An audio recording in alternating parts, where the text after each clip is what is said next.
Jumpa lagi dengan Unbycode. Assalamualaikum warahmatullahi wabarakatuh. Sekarang kita akan bahas tentang base URL. Base URL. Apa itu? Base URL, dia adalah kalian jika melihat tutorial sebelumnya yang ini, di sini ada endpoint utama, yaitu adalah json_placeholder.typicode.com. Ini adalah base URL utama. Dan ini adalah yang dinamakan dengan path. Jadi ini adalah endpoint user, hanya saja base URL atau endpoint utamanya adalah ini.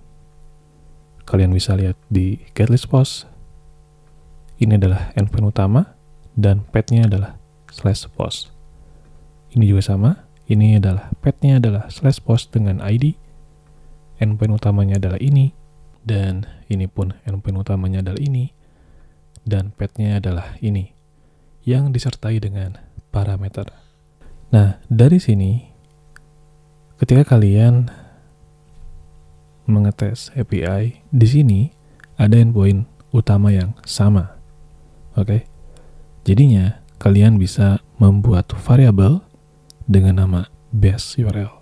Tujuannya apa sih buat base URL? Ya, tujuannya adalah kalian bisa reusable, atau kalian bisa mudah ketika kalian mengambil endpoint lain dengan endpoint yang sama, kalian hanya memanggil nama variabelnya saja. Oke, di sini saya kasih contoh. Yang pertama, kalian harus select dulu endpoint utamanya, kemudian kalian klik kanan dan set as variable. Di sini kalian buat variabelnya agar variabelnya bisa digunakan dimanapun. Digunakan di sini artinya adalah bisa dipanggil gitu ya, dipanggil dimanapun, sehingga jadinya dia reusable atau mudah dipakai. Namanya adalah base URL. Untuk nama bebas, kalian boleh menggunakan base URL ataupun yang lain, tapi yang paling masuk akal adalah kalian menggunakan nama base URL, bukan nama lengkap kalian atau bukan nama kota gitu ya. Tapi yang paling penting adalah menggunakan base URL. Nah, di sini saya akan menjelaskan sesuai industri saja. Di sini kalian harus menggunakan environment. Karena di sini environment-nya adalah disable, maka kalian harus membuat environment terlebih dahulu. Nah, apa sih environment? Jadi environment itu adalah ketika kalian bekerja sebagai seorang QA engineering, kalian akan mengetes sebuah aplikasi gitu ya, ataupun di web, kalian akan disuruh mengetes di environment yang berbeda. Ada environment yang namanya adalah dev, ada yang namanya staging, yang mana itu adalah untuk testing sebelum rilis ke user atau digunakan oleh user asli gitu ya. Nah, ketika digunakan oleh user asli, berarti kalian menggunakan environment production. Jadi ketika kalian di tahapan testing untuk create, update, kemudian delete dan lain-lain, kalian menggunakan environment dev dan juga staging. Setelah kalian sudah beres semua, tanpa bugs atau minim bugs, kalian akan rampung ke prod, jika sudah semua environment-nya. Nah, di environment-nya, kalau misalkan nih, anggap saja ini adalah endpoint utama, fokusnya di endpoint utama aja. Misalkan, tolong cekin dong endpoint dev. Misalkan, ini adalah endpoint base URL dari dev. Kalian cek, terus kalian di staging, misalkan STG. Kalian cek, tolong cekin environment staging. Berarti kan endpoint-nya beda nih, ini untuk staging. Tapi ketika kalian disuruh, tolong cekin ya endpoint di production. Di production, seperti ini. Jadi setiap endpoint, perbedaan environment antara dev, staging, dan production itu berbeda. Oke, sampai sini semoga teman-teman bisa nangkep ya. Nah, berarti di sini kalian perlu membuat environment-nya. Environment-nya, misalkan di sini namakan dev environment, khusus untuk pengetesan dev environment. Kalian bisa membuat base URL di sini, tapi di sini saya akan menjelaskan secara mudah. Kalian select saja.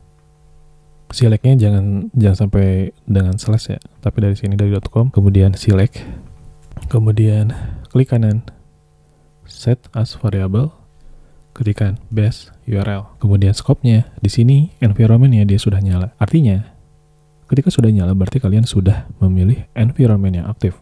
Yang mana environment aktif adalah dev environment. Tapi kalau misalkan kalian no environment, kemudian kalian select kembali dan klik kanan set as variable, ketikan base URL, kemudian scope-nya diarahkan. Di sini dia disable. Kenapa disable? Ya karena di sini kalian tidak memilih environment aktif.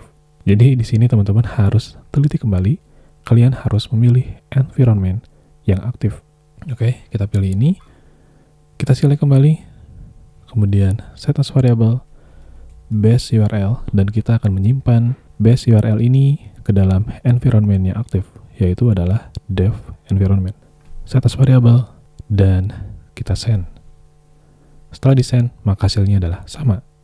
Kenapa sama? Ya karena base URL-nya di sini adalah dev environment. Sehingga ketika kalian sudah menggunakan variable ini, ya sudah, teman-teman tinggal mengganti yang ini menjadi base URL.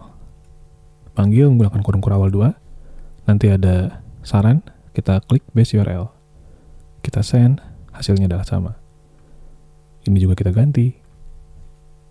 Kurung kurawal base URL. Kemudian send, hasilnya adalah sama. Ini juga sama. Kita ganti menjadi base URL. Nah, ini mudah kan ya teman-teman.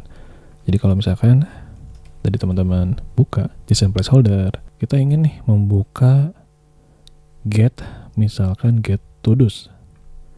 Karena kita sudah tahu base URL-nya adalah ini, ya kita tinggal mengambil path-nya saja. Kita buat request kembali. Kemudian kita get list todos.